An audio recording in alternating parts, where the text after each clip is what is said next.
for joining us this evening on this exclusive online webinar for a comprehensive analysis of the Israel-Hamas war and its implications for America.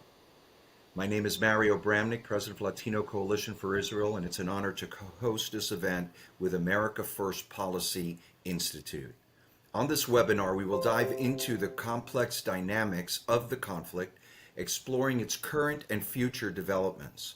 We'll examine the potential escalation with Hezbollah and Iran. We'll discuss the conflict's impact on the relationships between the U.S., China, and Russia.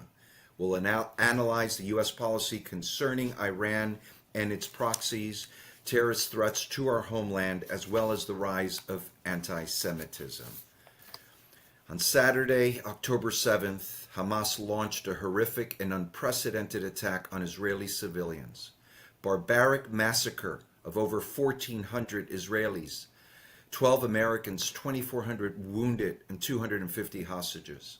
This was the most brutal and murderous Iran-orchestrated terrorist attack targeting Jews in their own homeland, the worst atrocity since the Holocaust. Hamas's attack was not an isolated incident. Unfortunately, the Biden administration's policy of appeasement, waiver of Iranian sanctions, which enriched Iran by up to $120 billion in revenue, the release of $8 billion, agreement to release $8 billion, has emboldened and enabled Hamas to perpetuate the genocide of innocent babies, children, women, and the elderly. Under the Trump administration, Iran was bankrupt and unable to fund Hamas and Hezbollah. President Trump didn't pay terrorists, and he imposed massive sanctions that bankrupted Iran. He didn't pay and reward Palestinians to kill Jews. We appreciate the current support of the U.S. government to Israel for its war efforts, but the Biden administration has not restored Iranian sanctions and is paying Hamas's leadership $100 million in humanitarian aid. On the one hand, the Biden administration seems to be helping the war efforts of Israel, but yet pushing for a two-state solution, telling Israel to align with the laws of war, doing everything to protect innocent civilians, implying Israel is not or will not do that, and has condemned extreme Israeli settlers for hijacking the West Bank, as well as tying Israeli aid to the Ukrainian aid effort. It is a great honor to introduce our first guest, General Keith Kellogg. General Kellogg serves as co-chair of the Center for American Security at AFPI. He's a highly decorated retired three-star Army general, has extensive experience in military and international relations. Most recently, he served as National Security Advisor to former Vice President Mike Pence. Thank you so much, General, for joining us. Mario, thanks for having me, and it's good to be with you all, this wonderful panel that you have.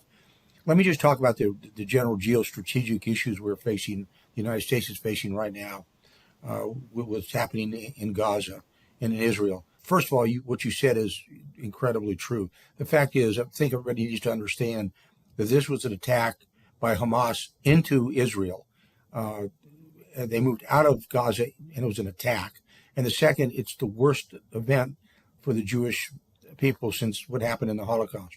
And there's a moral certitude issue here that everybody has to understand, that when at the end of 1945 we said never again, well, let's find out if the world really means never again. And we're seeing that moment today. When you look at what's happening, based on my experience on the national security team under the previous administration, you're seeing right now what's happening in the Middle East, the most complex operation and events that we've ever seen. And this administration is having to handle multiple events now on the global scene. When you look at it, it breaks down across the entire role of government, both economic, diplomatic, and military. Let's just take them each and take them apart each by each. When it looks to the military, what's happening for the United States, we've basically put two carrier strike groups in the Eastern Mediterranean. The Ford strike group is there now.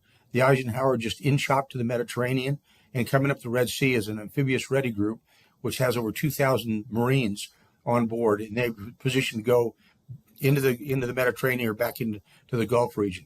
We've also moved an exceptionally large number of air assets into the region and air defense assets as well. This gives the President of the United States enormous flexibility if something breaks bad in the Mediterranean region and the Middle East region. What I mean by that is this should have been a clear signal, if it was sent correctly, to the Iranians that if you get involved with Hezbollah and support Hezbollah coming in to the northern part of Israel, then we will consider you as party to the action.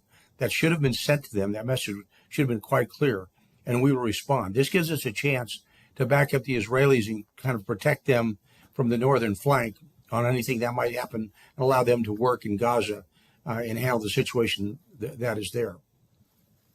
When you look at the diplomatic part of it, this is the outreach by this administration to the entire globe, asking them basically, you need to be involved with us and you need to be in support of us.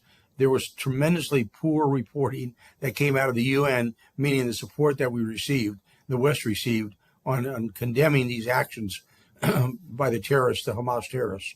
And the president needs to get on the bandbox and basically say, this is wrong, and he needs to tell the American people, and he needs to tell the world why it's wrong as well. Continuing to add pressure to the Iranians, because they're the ones that have really got the hand on the terrorist tiller.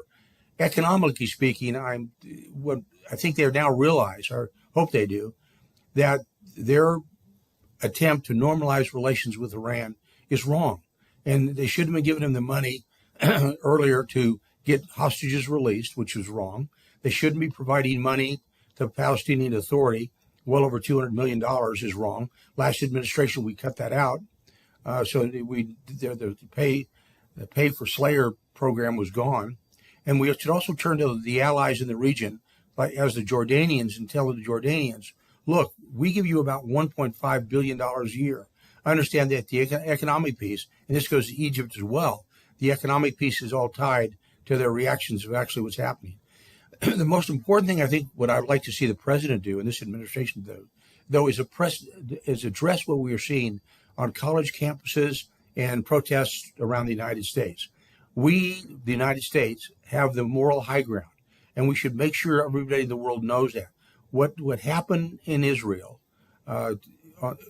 is a horrific crime, and it's like a war crime, and we shouldn't allow that to just go past. And we should make sure everybody understands how serious the United States is in addressing this. And he hasn't, the president, I don't believe, has addressed that. There's a moral part of this that's very, very important. So when he always talks about moral authority, this is his chance to exercise his moral authority. So when you pull all that together, notwithstanding what we're seeing in Ukraine and Russia or China in the Far East right now, even with Taiwan, this is something that should be on the front burner with the president, and he should be the one talking. What I mean by that is this is the time when the president speaks for everybody, and the Secretary of State does the behind-the-scenes working with the Iranians and through the Swiss, because there are emissaries. They are the ones who actually pass information to the Iranians, because we do not have diplomatic relations with the Iranians. They are called a protecting power. They basically cover our interests. Make sure that this information is getting to the supreme leader and everybody else that's in any type of leadership position inside Iran. So bottom line, it's a pretty significant issue going on. We just need to have Israel's back. We need to provide them everything we can possibly provide to support them, and make sure that if somebody interferes with what the Israelis are doing right now in Gaza, that we will take precipitous action if we need to prevent that from going on. Back to you. Thank you so much, General. We'll come back to you in a couple minutes for a couple of questions. Our next guest, we're very honored to introduce Ambassador David Friedman. He successfully guided an unprecedented diplomatic advancement under the Trump administration regarding Israel, including the movement of our U.S. Embassy to Jerusalem and recognizing Israel's over the Golan Heights. Ambassador Friedman has been recognized by the Jerusalem Post as one of the most influential Jews in the world, and was honored by President Trump with the National Security Medal in September 2020. A dear friend of ours, Ambassador Friedman, thank you so much for joining us. Yeah. Thank you, Mario, and thank you for assembling such a such an illustrious panel, and it's an honor for me to be part of it. I agreed with everything General Kellogg said, and I'll try not to go over areas that have already been covered. I guess I would start by saying that October 7th of 2023, apart from being horrific in so many ways, was also a body blow to the Israeli sense of itself. It was a colossal failure, intelligence failure, tactical failure, military failure, from the failure to recognize it and plan for it and prevent it, to even after once it began, to the amount of time it took to stop it, and the fact that they weren't able to quickly close the border to prevent the hostages that were being taken back into Gaza. I don't think no one's even tried to explain how this could have happened. And in a lesser country, I think it would have destroyed the morale to the point where I'm not sure they would be in a position to fight back. Thank God that's not the way Israel operates. It's not the character and DNA of the Jewish people. So, but we shouldn't dismiss the day of reckoning that I think will come from this incredibly difficult event. When I used to work with the Prime Minister, I used to talk with him about, what's your worst nightmare? And he used to tell me, well, the worst thing that could happen, I think, in any of these wars would be if an Israeli soldier were taken hostage, an Israeli soldier. We're looking now at 240 hostages, more than 20 of them or 30 of them are in the military. Thank God we just learned about a few minutes ago that one female Israeli soldier was rescued by some heroic members of the IDF. That still leaves 239. And it makes this incredibly more complicated. 1,400 slaughtered human beings. No words to describe that, but we do, we do know how to grieve for people who have died. We've all had deaths in our family.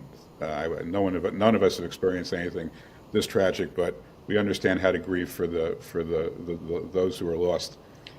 We've never had to deal with 240 innocent souls, parents not knowing where their children are, not knowing, parents going to sleep at night, not knowing where their kids are, how they're being treated, if they're still alive. I mean, this is really ripping at the soul of the state of Israel, and people shouldn't diminish that at all. So, the fallout from this, I think, has been enormous. As Ellie will talk about, a huge rising of anti-Semitism, especially on college campuses. I'm ready to rip up my diploma and burn it in front of the alma mater at Columbia University, where I went to school. I think there's a lot of money behind these protests. I think that people didn't just spontaneously get up and decide they wanted to protect Palestinians. I think that most of the people who are marching can't spell Israel, have never been to Israel. I think there's a lot of shelf space that the Palestinians have rented on other movements, whether Black Lives Matter or Defund the Police. It seems like they're all showing up now, the same people, and they're just adding another point to their intersectional wish list. The Israeli economy is suffering because so many of the people that work in the economy have been called up as soldiers. Abraham Accords, I think, are certainly stalled. I mean, if you saw the news today, Israel's not flying anymore over Saudi Arabia, which means there really aren't any flights anymore from Israel to the Abraham Accord countries. Hezbollah is, kind of just taking pot shots at Israel from the north.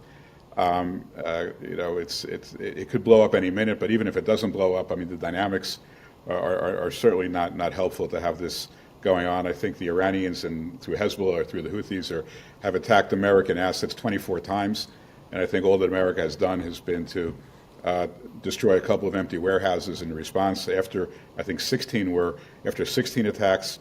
And the other thing, which is kind of, I think, with the credit that many have given Joe Biden, including myself, this constant narrative now that he's pushing Israel to permit humanitarian aid and to not target civilians suggests that Israel, left to its own devices, would be targeting civilians and depriving Palestinians of humanitarian aid, which just seems to feed into this anti-Semitic narrative that it's Israel that wants to hurt the Palestinian civilians and America's holding them back. So, I mean, I think lots and lots of room for criticism and areas for concern. A couple of a couple of upsides, good things that I think are worth mentioning in this very terrible situation. The country does have confidence in its soldiers. They do have confidence in their generals. The country has been united like never before. Those of us who follow Israel have known the political differences that have taken over the country for the last year. All these people on the left who said, you know what, we might not serve in the army because we don't like where Netanyahu's going. None of that is happening. The country is really united like never before. They called up 300,000 reserves. They got 350,000 showing up. 2,000 ultra-Orthodox Jews who never serve in the army, went to the induction centers to enlist. There's a clear sense of mission and a clear sense of purpose. I would just conclude by saying the war so far is going, I think, as well as can be expected. I think the army is now on the outskirts of Gaza City. They've, I think, worked very professionally and deliberately, and I think their strategy is good to divide the Gaza Strip in half and to focus on the north and push the civilians down to the south.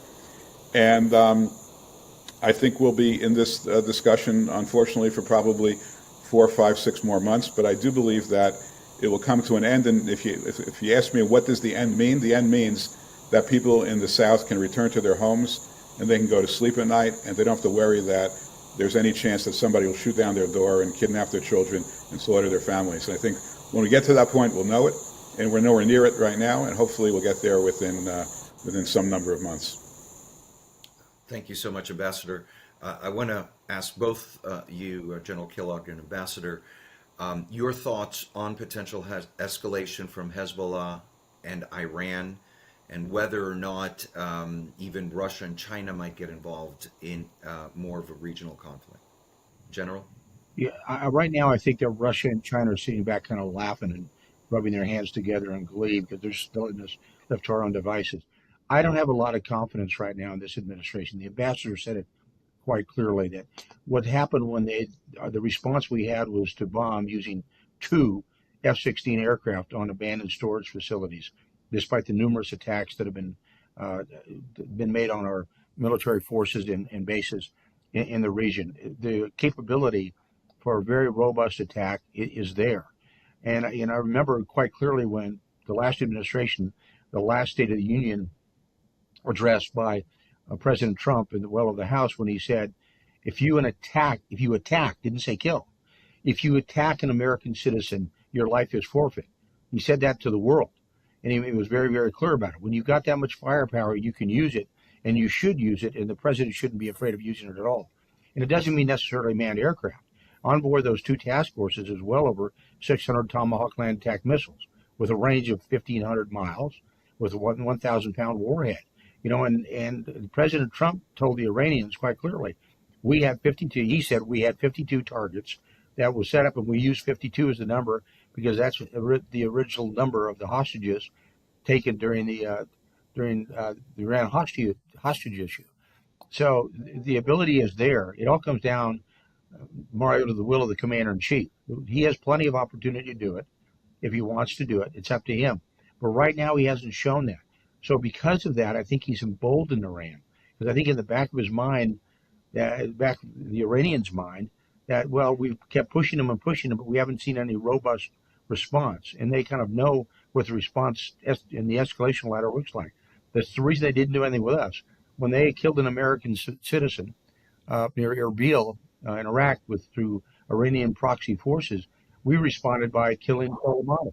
Very clear message. And that's what he needs to do, something like that, and make sure through the Swiss emissaries that they realize that we can do that, and we should do that if something else happens. And again, I know I'm repeating myself. I just don't have the confidence that this administration is going to do that. General, follow-up question. With the contradictions coming out of the Biden administration and trying to strong-arm or control whether or not they'll invade, or now they're asking for a pause and refueling of Hamas and giving them $100 million, which is going to Hamas leadership, and just it really doesn't make sense. Will there come a time that the prime minister is going to have to say, thank you very much, President Biden, but we've got to do what we've got to do to defend our people? And if he does, what might be the consequences of such an action if he fails to yield to the pressure of the Biden administration? General? Yeah, I think the signal that the Biden administration is sending right now is really a bad signal. What I mean by a bad signal, this whole idea about doing for a pause or a truce, or anytime you talk like that shows weakness. If you're going to make those discussions, what the president should do is have those behind the scenes with Netanyahu and discuss it then, but don't do it publicly out there because it creates a rift. And I think that what the prime minister is going to have to do, he's going to have to defend Israel, whatever it takes to defend Israel. And he should tell the president of the United States that's what they're going to do, regardless of what it is. And again, I think I'd tell him, Netanyahu to Biden, is those comments are not helpful because it just feeds the protests. It feeds your enemy because they see that as part of a pattern of weakness. And that's what this Biden administration has shown historically. And you don't want to feed to that, and that's what they're doing. Ambassador Friedman, I have one last question of you. You gave a very moving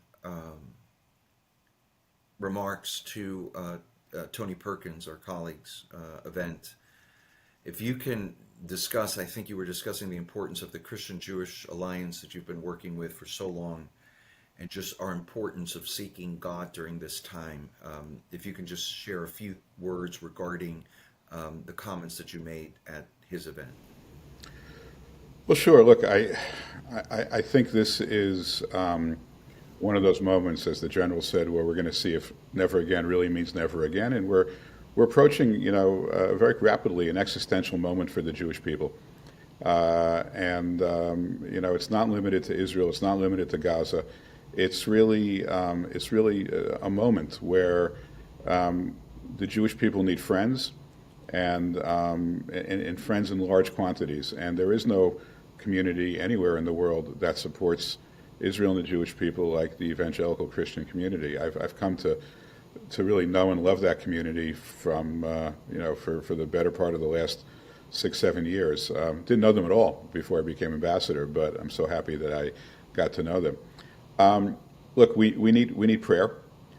We need people who see clearly what's happening in this part of the world, and we need people to understand. As I said to that group, the last verse of Psalm 29 is written by King David. He asks that the Lord will give strength unto his nation, and that he will bless his nation with peace. And it's an odd choice of words, right? If you're going to bless the nation of Israel with peace, why do they need strength? You presumably only need strength if you're in a state of conflict. But it's a very clear message that King David was telling us 3,000 years ago. We can't have peace without strength. There's no path to peace that doesn't have as its foundation the fact that Israel, the Jewish people, are strong. And that strength, in large part, comes from our faith, and it comes from our friends, and it especially comes from our friends of faith. And so I believe we're all in this together. I think this is the battle of our generation. This is where, this is the events that our children and our grandchildren and those that come after us will ask us, what did you do when 1,400 people were slaughtered on October 7th of 2023?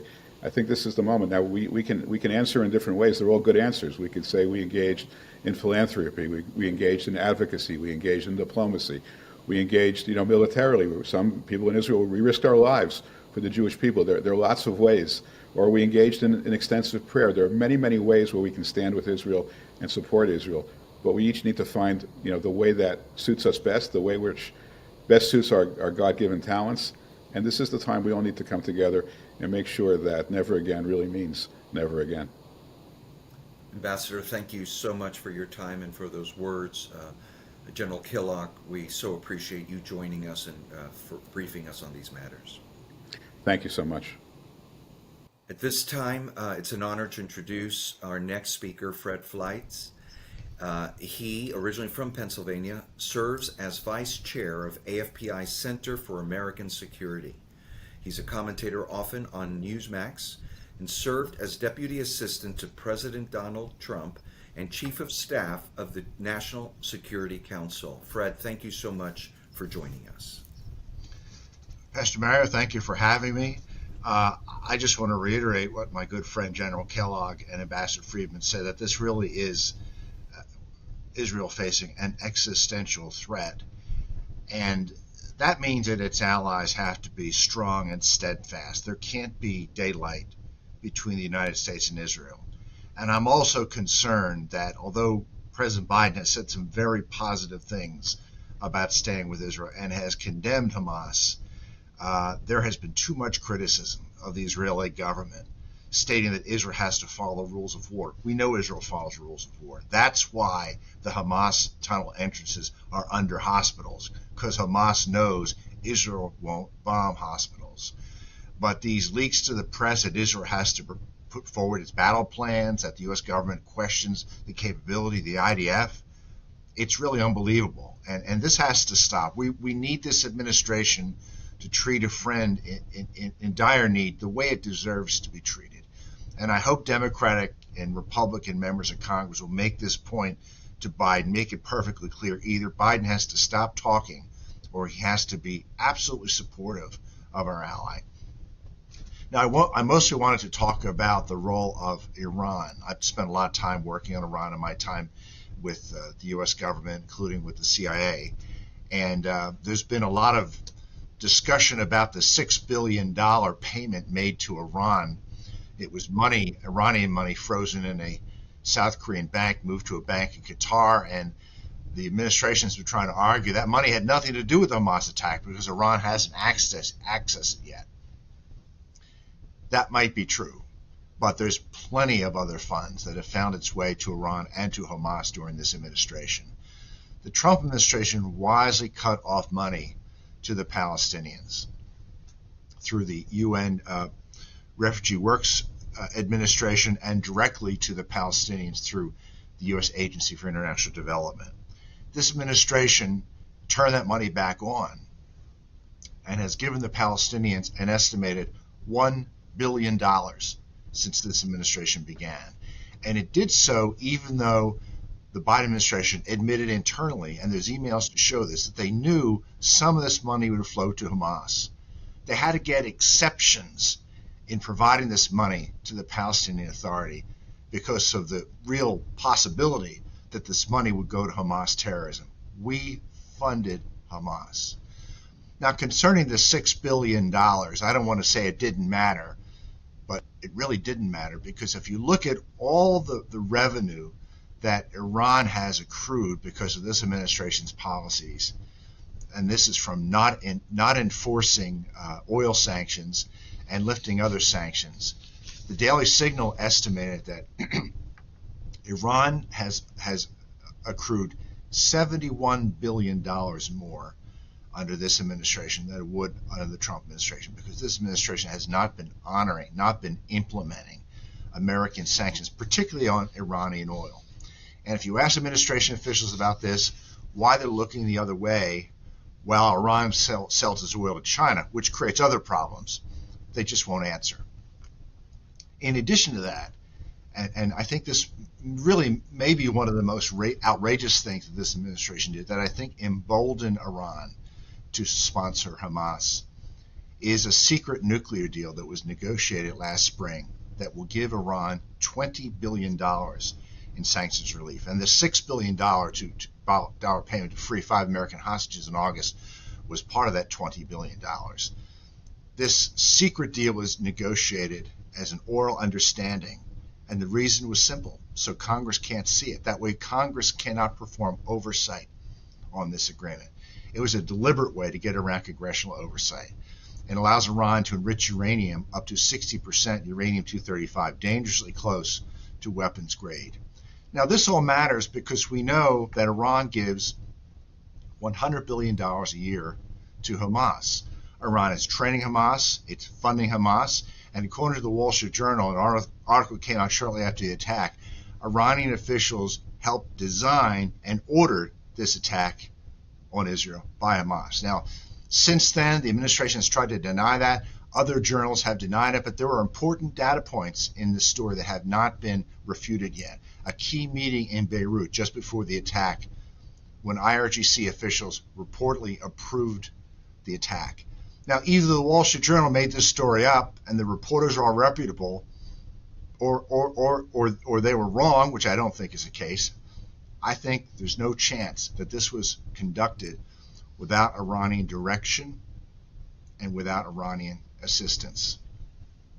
It was a major intelligence failure, we know that, but to get past American and Israeli intelligence, to have the operational security, to knock out security cameras along the border and other monitoring sensors, to take out a military base that was a communications hub for the Israeli military. It took significant planning that I believe went beyond the capabilities of Hamas alone. A nation state had to help plan this. That nation state was Iran. Now, there's been talk recently about how America should respond, and I think I just got the estimate on Fox just a little while ago. There now have been 23 attacks against U.S. bases in Syria and Iraq in the past 13 days. Now, last week there were several airstrikes against empty warehouses in Syria that apparently were owned or being operated by Iranian-backed Shiite militias in Syria. Well, Senator Tom Cotton has justifiably called that a pinprick strike that's not going to deter Iran. And it didn't deter Iran because there were more attacks after that. If we're going to stop these attacks on American forces in Iraq and Syria, there has to be a sizable, significant attack that makes it clear that we're serious. That means trying to take out the leaders of these Iranian-backed militias in Syria and Iraq, not hitting empty buildings. I think Tom Cotton also said that the Iranians are laughing at us after that response. And this type of response, the appeasement of Iran by this administration, this is all part of the same problem of American weakness, of what happened in Afghanistan, what led Putin to invade Ukraine, the explosion in tensions between China and Taiwan. It's what happens when we have a weak America, when we don't have peace or strength, when there's a perception of a weak and ineffective president. Our enemies see opportunities. Iran sees these opportunities. Hamas saw these opportunities. I'm hoping Hezbollah will not seize these opportunities and invade Israel. We're watching that very closely. So we live in a very dangerous world. And I guess at the end of the day, one lesson that we really have to recognize is that elections have consequences. And when the American voter votes in a president who is so incredibly incompetent and incapable of performing as commander-in-chief and defending our national security, the world can pay a terrible price. Thank you so much. I do have a few questions on your briefing. Number one, the escalation with Iran. I mean, we're already seeing this happening. Do you think Iran wants to go into get involved in the war? And number two, since Iran is almost any moment now nuclear capable, Israel was already thinking that it may have to do a preemptive strike vis-a-vis Iran. Is this something that Netanyahu would undertake without a provocation?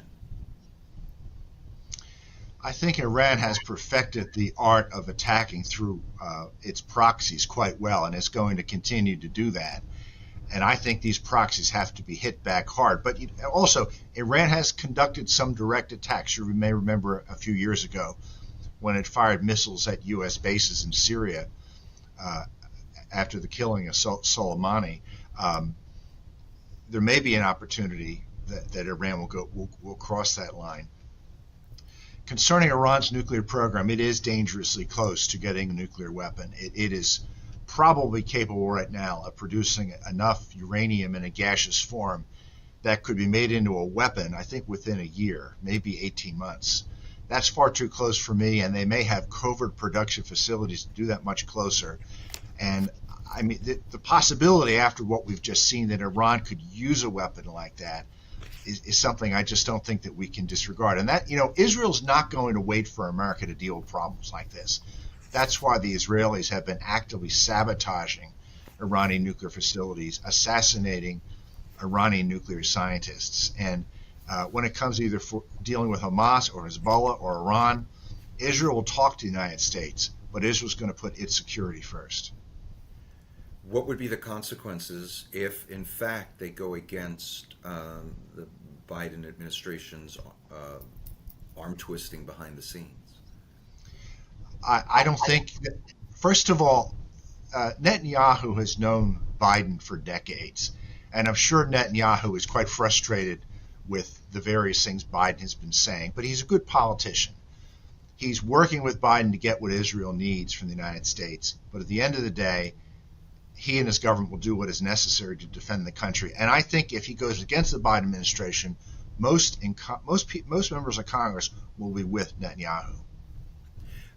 The disclosure of the Iranian spy ring with Robert Malley, and apparently one of his cohorts, Ariane Tabatania, is still in her position at the highest clearance, and others that are pro-Hamas, pro-Iranian within the highest levels of our executive branch. Can you address that, and how is that affecting the Biden administration's policy?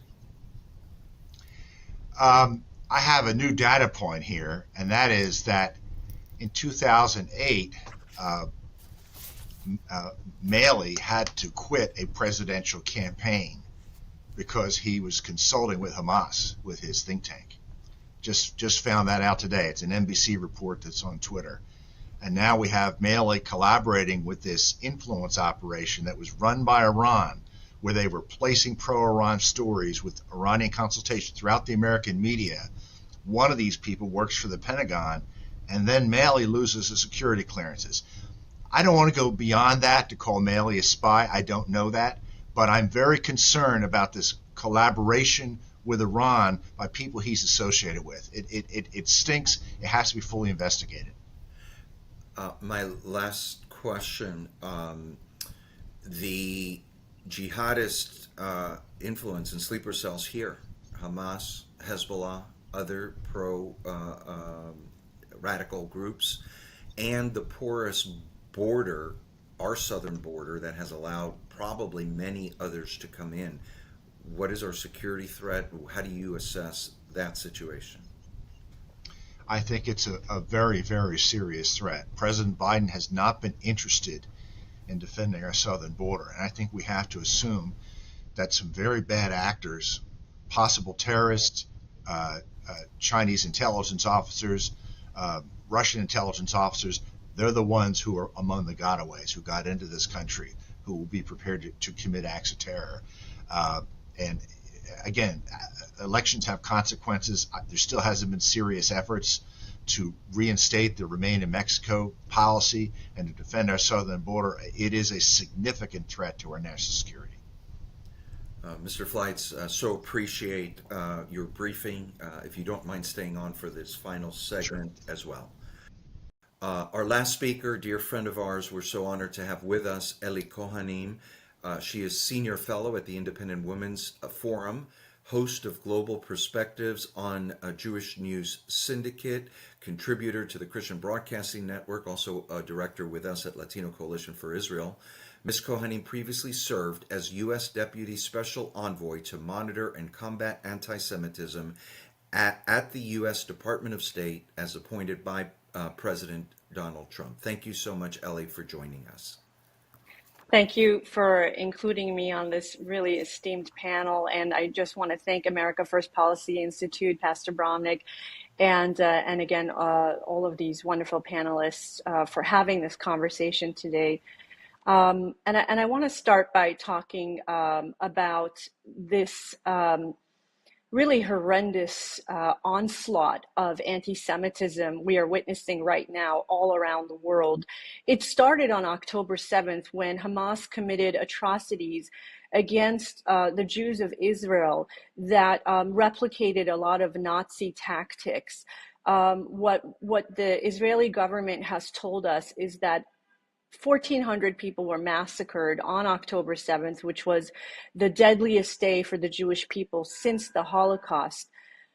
What the Israeli government has shown evidence and told us is that of those 1,400 people, 80% of them were tortured before they were murdered. So women were brutally raped, so much so that their bones were broken. Children were beheaded, babies were beheaded, and Jews were burnt alive.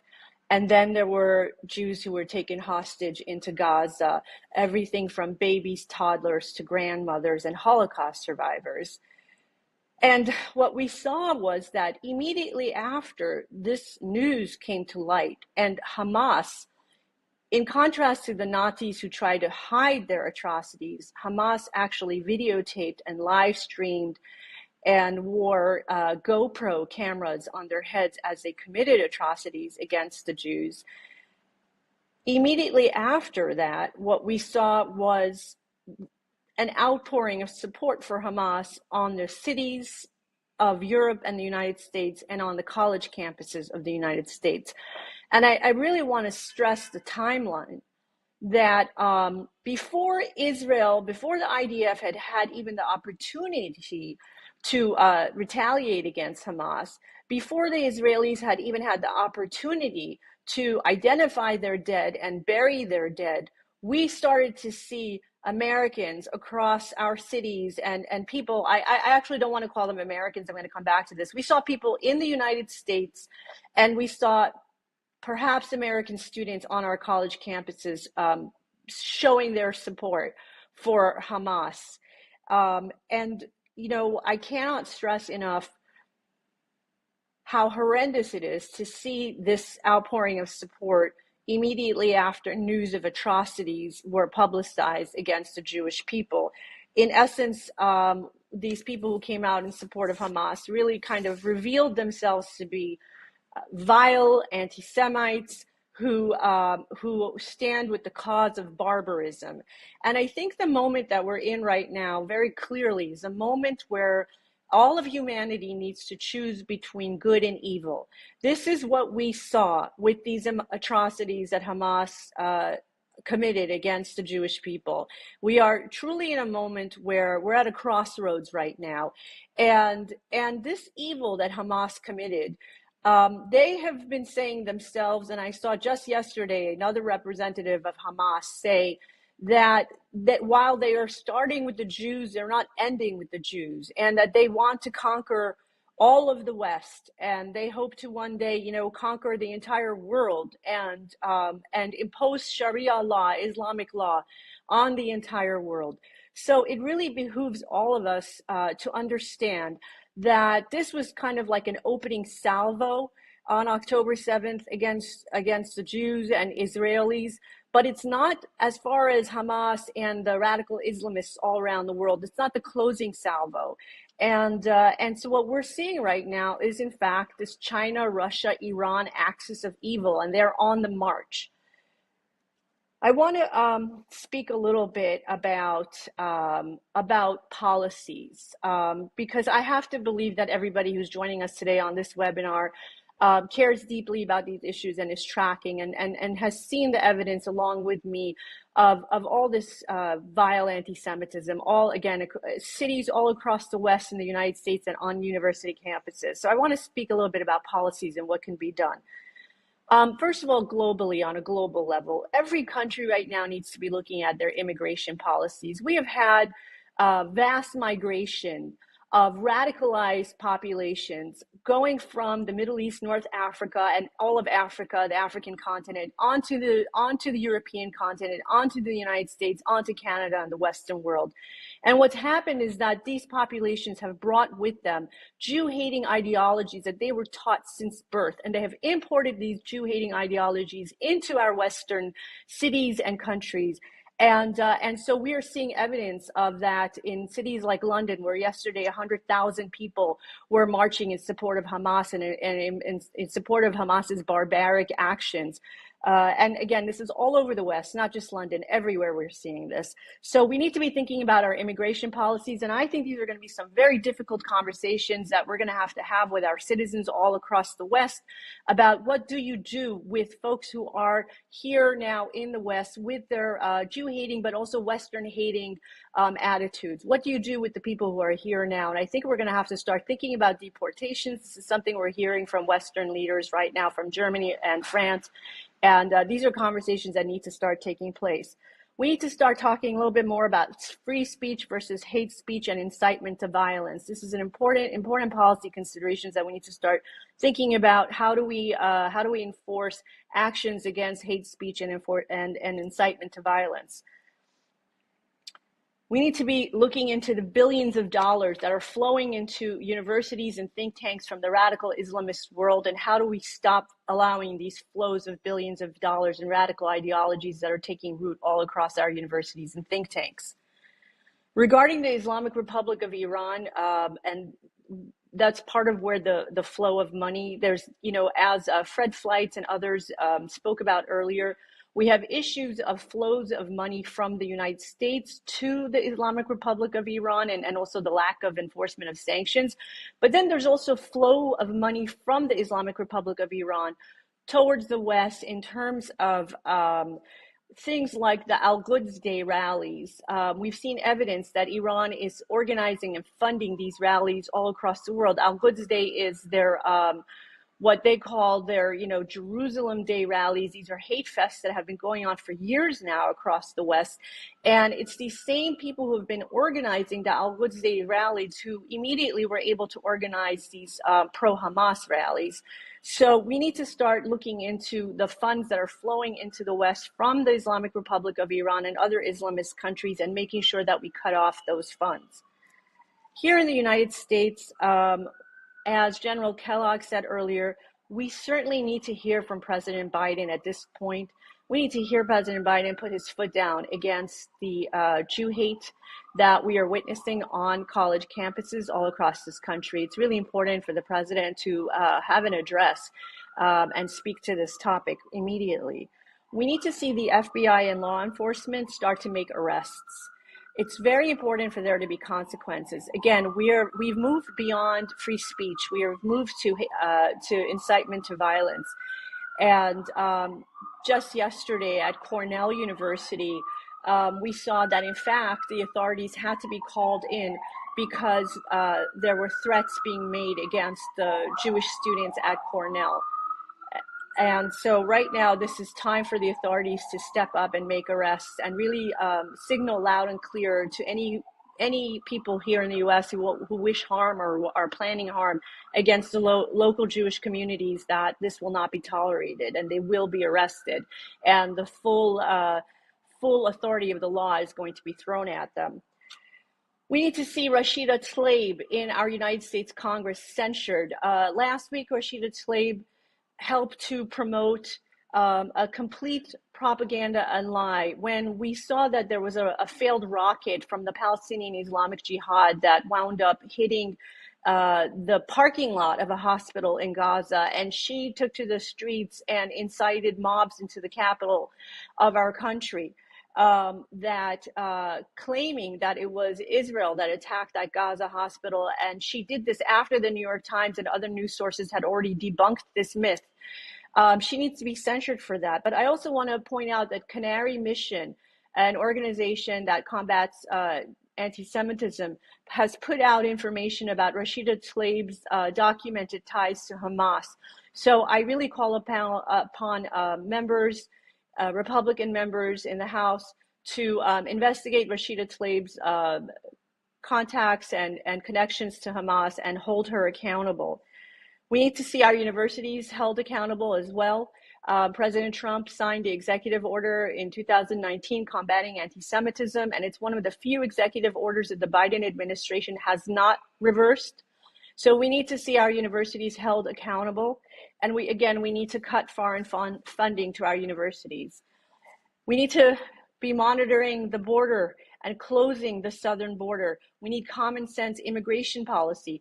Again, the United States is importing populations who are bringing with them Jew hate that they learned in their home countries. And this is creating a national security threat for our own country. So we are well overdue for closing our southern border and making sure that our US citizens are being protected.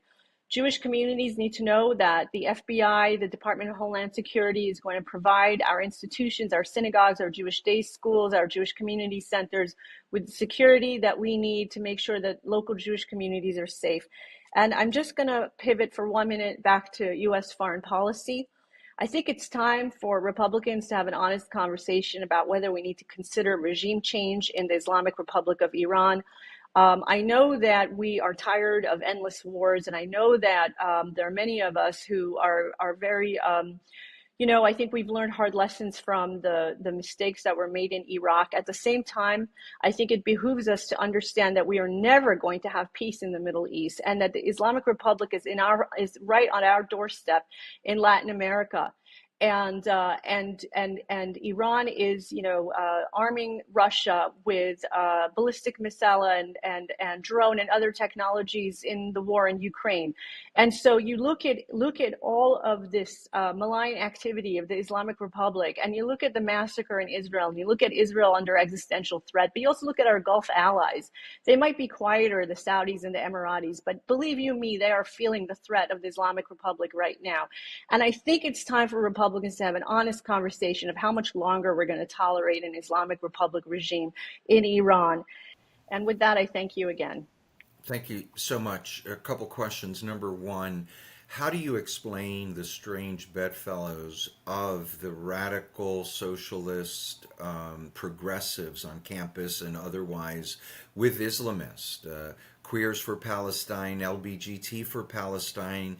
They would have the same fate or worse than the Israelis in southern and northern Israel if they were in Gaza right now?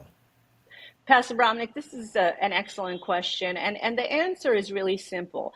It makes no sense. It makes no sense for people who claim to be of the left, who claim to be liberals, and I know that I am far more liberal than most of them, to be aligning themselves with radical Islamists, the exact people who throw gay men and women off of rooftops, the people who execute homosexuals, people in countries where homosexuality is illegal, places where women have no voting rights, places where women are murdered because their hijab slipped off of their head a slight bit.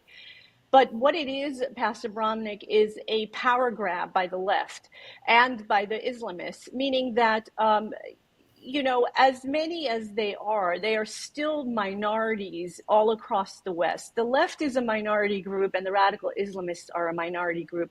But when they join together, and when you see this what's called the Red-Green Alliance, when the radical Islamists and the leftists join together, then they become larger in number and they become louder in voice.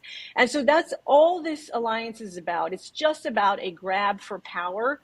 And so, again, we need the silent majority to speak out against them and understand that that we will not, we're not going to cower to these radicals who wish to truly take over our societies. This question is for both Mr. Fleitz or you, Ellie. We haven't seen any accountability with the rise of anti-Semitism from the FBI, DOJ, or any real statement from the president against what's happening. Can you explain that, and can we count on FBI or DOJ securing the well-being of the Jewish community? Fred, would you like to go first? I know you have all those years of experience with the intelligence services. I was saying I wanted Ellie to talk about this. I'll just say briefly, we need the FBI and DHS to stop their efforts to push wokeness and to punish conservatives and focus on real threats to our country. And we know the number of anti-Semitic attacks has been enormous, and this is not a recent trend. But Ellie, this is something you know so much about. I'd like to hear your views. Yeah, absolutely. In terms of the statistics, the rise of anti-Semitism, the numbers have, since the Hamas attack, have gone through the roof. We're talking about 300-400% increases in anti-Semitic attacks and targeting on social media and elsewhere all across the country and around the world. I mean, we are going through an onslaught of anti-Semitism right now, globally and in the United States. So yes, certainly, and we, I did call for this in my remarks. We need everyone from the President of the United States to DHS, DOJ, and FBI to be speaking up, certainly, and letting Americans know that this is not who we are, and the United States of America stands with American Jews and with Israel, and that this hatred of Jews does not reflect American values. It doesn't reflect our tradition here. But again, we need the FBI, we need local police to make arrests. When people are inciting to violence, and we're seeing incitement to violence at these protests, we're seeing kids get attacked, at Tulane University. I spoke to kids this weekend who were students at Tulane University, which is 40% Jewish. There was a pro-Israel peaceful parade going on when a truck drove into the parade. Somebody got off of that truck, a pro-Palestinian got off the truck and started to attack those kids and started to burn an Israeli flag. And one student confronted the person who was trying to burn the Israeli flag, and he got physically assaulted. Now, the police were right there, but it took them time to react. And I mean, they were right there. You can see the video footage. So look, we're in a very difficult moment because after the BLM riots with this Democrat administration, our police forces across the country, they're demoralized and their numbers are lower than they've ever been. But at the same time, I really hope that we can count on our police to boost morale and to do the right thing. We need arrests. We just have to arrest anyone who's inciting to violence right now or is committing physical assaults. I want to thank you both so much, Ellie and Fred Fleitz, for joining us. Just wanted to share a couple of concluding comments. There is good news. The Bible says that God who keeps Israel neither slumbers nor sleeps. God has a covenantal promise to the children of Abraham, Isaac, and Jacob, which is unconditional, and God will defend Israel. I cannot say the same about America. America does not have the same assurance. If America ever turns her back against Israel, I'm afraid that God would remove his hand, his blessings, and his favor. Our enemies don't come in paragliders or through barbed wires. They come in through Biden's open border policy.